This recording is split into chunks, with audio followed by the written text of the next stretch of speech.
Kodiak est à 2100 000 nautiques. Et puis, si jamais on arrive à Sitka, c'est 2400 000 nautiques. C'est vraiment la météo qui va décider où est-ce qu'on atterrit.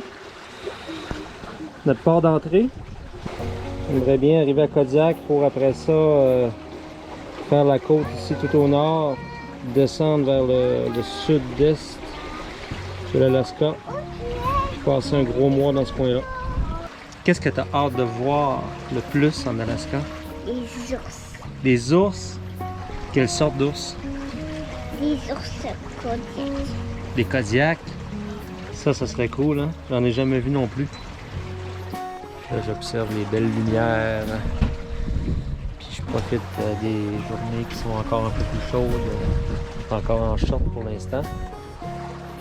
Qu'est-ce qu'on fait dans nos journées de navigation? Un petit peu de lavage. À tous les 2-3 jours.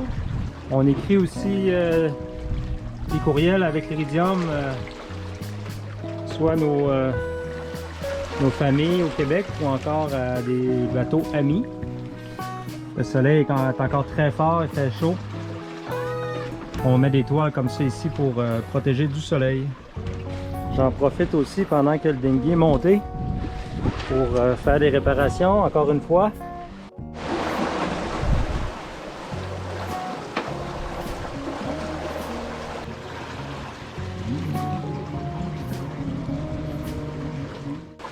Ce matin, c'est le grand ménage des coffres à pêche.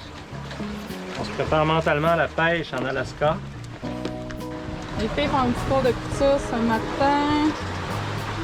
D'ailleurs, elle n'a pas besoin, elle est vraiment, elle se débrouille super bien, montre-nous ça dedans. Elle se fait plein de petits sacs, très créative, d'ailleurs, couture. Elle va commencer avec ça. Premièrement, on prend notre petite aiguille, on oriente le trou. Ben non, tu le pognes?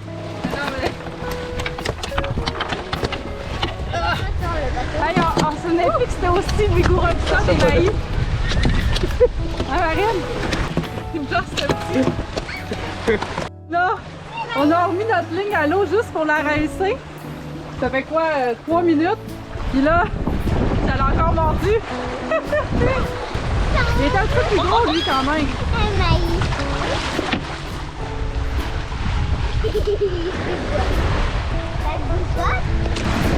Tout qu'un poisson, là.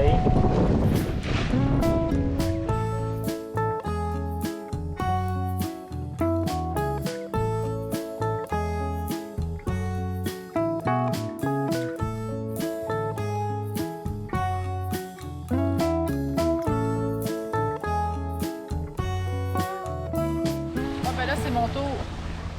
J'ai eu les instructions du maître poissonnier. Il est là, là. L'albatros.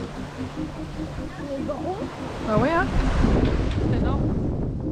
La première semaine de navigation a sans doute été la plus agréable que nous ayons connue depuis le début de notre aventure. Soleil mur à mur, une mer calme, des vents du sud-est de 6 à 12 nœuds.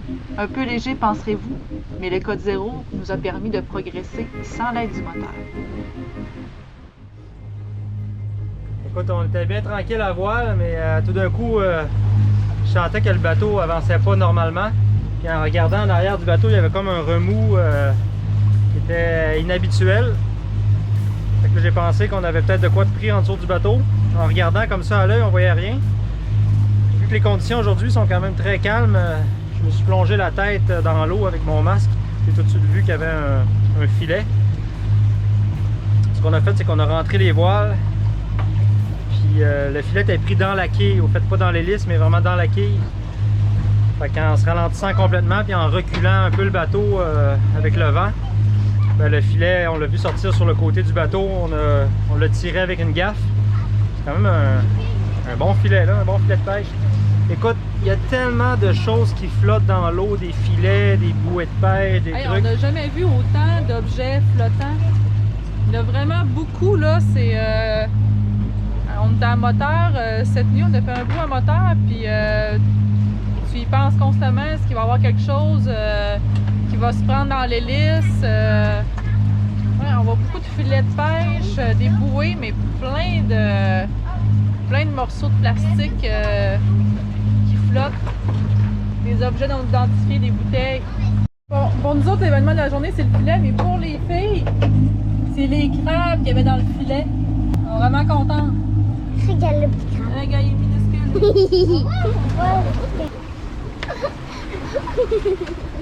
Hey, hey! On peut fermer nos yeux. On a vu que les filles ont bien fait ça à date en navigation. Ils ont une petite surprise. C'est la On est en contact avec les autres bateaux derrière nous, quelques bateaux derrière nous qui visent l'Alaska également. Là, on a 4 nouveaux courriels, 2 de Maple, un de Third Day, puis un autre de Pinocchio Crew. Yes. On va les lire après la météo parce que on a vraiment hâte de voir ça, c'est qu'est-ce notre qui se météo, passe avec la météo. Et là, qu'est-ce qui est arrivé aussi, c'est qu'avec les vents qu'on a eu de face dans les derniers 24 heures, ben, nos toiles, les fils de nos doigts commencent à être usés par le soleil. C'est pas évident parce que il y a le plastique qui est vraiment pas de qualité, celui-là, comparé à ça. Mais il y a du velcro aussi, c'est comme une job un peu plate. Et aujourd'hui, vu que justement il fait un petit peu moins de vent, hier la mer était assez, ça cognait pas mal, hein? On avait comme entre 15 et 20 nœuds en plein nez, fait qu'on faisait du près serré, c'était pas des conditions idéales. Mais là aujourd'hui c'est plus calme, fait qu'on fait ça, on va faire de l'eau, fait qu'on en profite pour faire travailler un petit peu plus fort aujourd'hui, puis en prévision des prochains jours. On a encore un foutu problème de toilette. Le tank ne peut plus se vider. Fait que là, écoute, c'est très limite, là. Il y a de la merde jusqu'ici. On va jeter le bateau pour espérer d'avoir un petit peu moins de merde quand on va ouvrir. Moi je suis prête. On a tout vidé. Ah, c'est pas vrai. C'est vraiment de la merde. Moi, d'habitude, je plonge pour aller siphonner en dessous du bateau. Mais ce matin, il y avait plus de vagues. On était au près. On était au près serré, il y avait du vent. Fait que la plongée, c'était un petit peu difficile. On a ouvert la tank pour essayer avec un bâton en me rentrant la main. C'est super serré, mais essayant de gratter dans le fond et essayer de faire déboucher le truc. Ça n'a pas marché tout de suite. En fait, ça n'a pas marché du tout. Donc, on s'est mis à vider la tank avec une petite pompe manuelle là, avec la drill. Finalement, ben, on a vidé quasiment la tank au complet. Puis là, en essayant encore de gratter dans le fond complètement, à un moment donné, j'ai réussi à faire déboucher le réservoir. Les valves, tous les endroits où je n'ai pas été capable d'accéder, il y a vraiment un dépôt de calcaire qui s'est formé, donc le trou normalement qui est gros comme ça, ben, avec le temps, après 3 ans d'eau salée, ben, il devient gros comme ça, donc ça bouche très facilement. Ouais, ben là on est rendu dépassé le 45e parallèle nord. Il commence vraiment à faire plus froid, là. Il faisait 14 degrés ce matin dans le bateau. Actuellement, on a entre 20 et 25 nœuds de vent, 3/4 arrière, donc ça se prend quand même bien. Mais aujourd'hui, il annonce des vents jusqu'à 35 nœuds, donc ça devrait être assez costaud. La bonne nouvelle, c'est que ça va arrêter dès demain matin, ça va redescendre vers 18-20 nœuds. On a commencé à mettre nos toiles à du full enclosure. C'est très efficace, très apprécié. L'île de Kodiak est à 57 degrés nord. Donc, on a encore un petit bout à faire, mais on se rend compte que on s'en va vraiment vers le nord.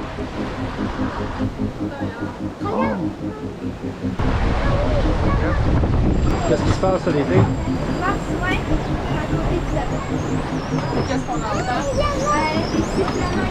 On entendra des sifflements.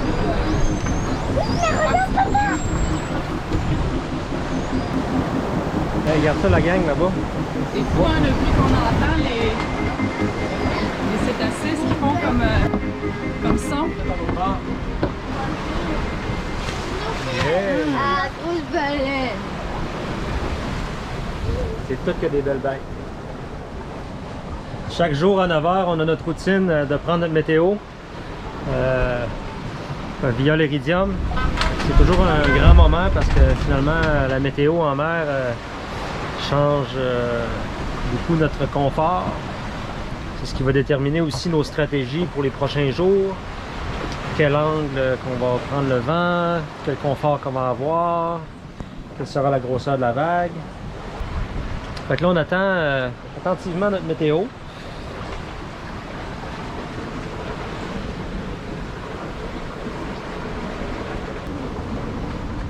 On est pas mal dans le rouge, mais pas si mal. On a pris nos courriels, on a eu des nouvelles du catamaran Jolida qui est actuellement peut-être à 400 000 de nous. Il y a 2 jours, on avait su qu'il y avait des problèmes à bord avec son bateau. Puis là, ben, ce qu'on a eu comme nouvelle, c'est qu'effectivement, il y a un des câbles qui retient les coques avant d'un catamaran qui a lâché. Donc ça crée un trou dans un des coques avant. Puis ils essayent de réparer. Ils sont en communication avec le constructeur du bateau. Ils ont aussi contacté les gardes côtières américaines pour aviser la situation. Je pense qu'ils vont s'en sortir, mais ils sont à 1500 000 nautiques des côtes. Donc c'est toujours un défi de se rendre et de naviguer dans les mers un petit peu plus corsées. Quand tu es à 1500 000 nautiques, ça veut dire que tu as plusieurs jours, quelques semaines d'arrivée.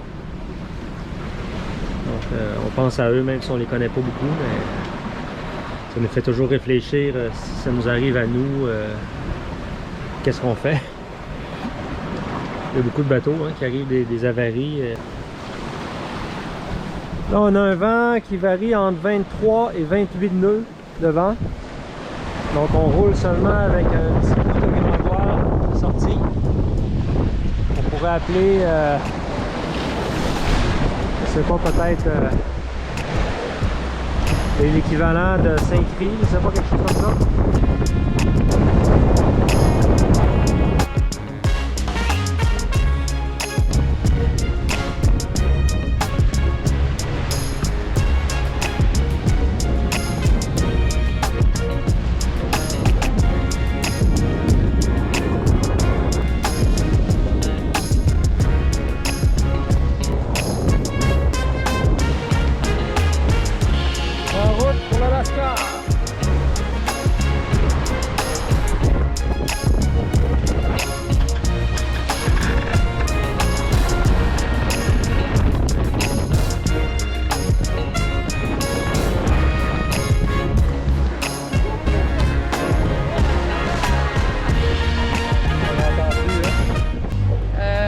Ce matin, c'est quoi? C'est un petit peu moins que 12 degrés.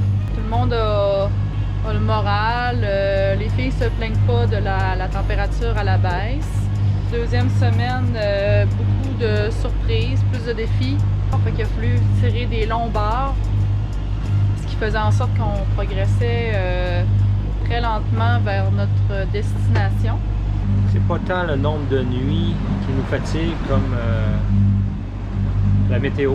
La météo des derniers jours a été assez changeante. Il y a eu des périodes de calme, il y a eu des vents sont venus du nord, de l'ouest. Hier, on a même eu du vent du sud. Donc ça nécessite beaucoup d'ajustements pour le bateau. Le froid aussi, je pense, nous fatigue beaucoup. On n'était plus vraiment habitué au froid, donc il faut se réchauffer avec du café, du chocolat chaud, des soupes Lipton, mettre des gants. Très humide aussi, très brumeux actuellement aussi. On dirait qu'à l'approche des côtes de l'Alaska, la météo est un peu plus changeante, moins prévisible, faut croire. Donc on pensait faire beaucoup de moteurs, puis finalement on a eu du vent de face assez fort. Avec du vent en pleine face, notre destination est là. Bref, on fait avec ce qu'on a. On a hâte d'arriver, on est à 250 000 de notre destination à peu près. Hey, dernière journée en mer. On a le soleil avec nous ce matin, ça faisait pratiquement une dizaine de jours qu'on l'avait pas vu. On s'enligne pour une traversée de 18 jours. On devrait arriver demain. Là aujourd'hui, écoute, c'est exceptionnel. Le soleil est sorti. Wow! Ça fait du bien, honnêtement, de faire sécher un petit peu nos affaires. Cette navigation-là n'a pas été la plus facile. Fait que je pense que ça augmente un peu notre sentiment d'accomplir quelque chose. On arrive dans une destination vraiment qui nous motive beaucoup et qui est vraiment hors de l'ordinaire.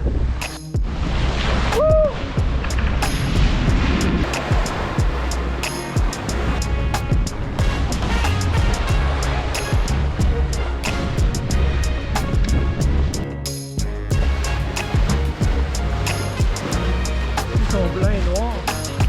Vous avez raison.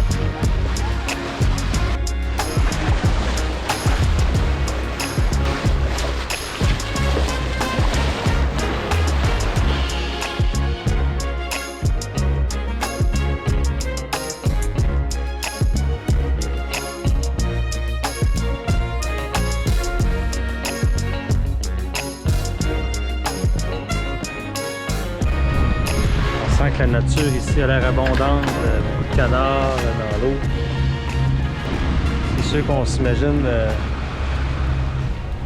beaucoup de choses de l'Alaska parce qu'on a lu dans des livres ou parce qu'on a entendu parler des histoires d'autres navigateurs. Je réalise ce matin que d'être là, de voir ça de nos yeux, c'est autre chose.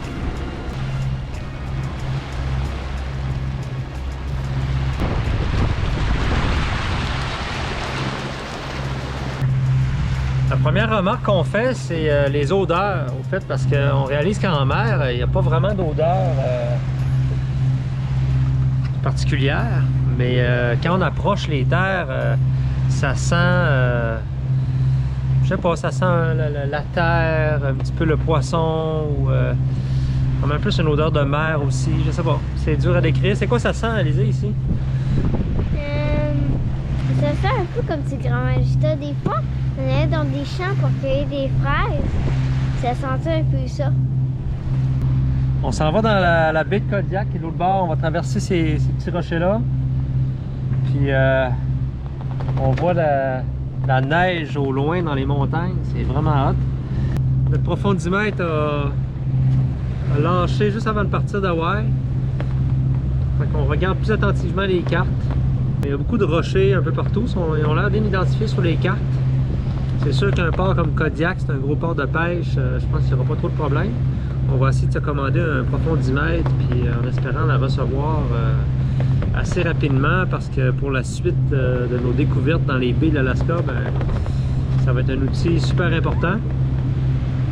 Ça ne me tente pas d'y aller trop à l'ancienne avec la corde puis le plomb.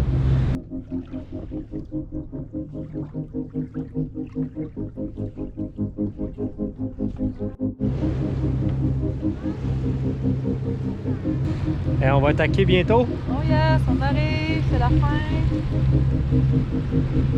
Incroyable, des pics enneigés, des macareux ce matin, des loutres.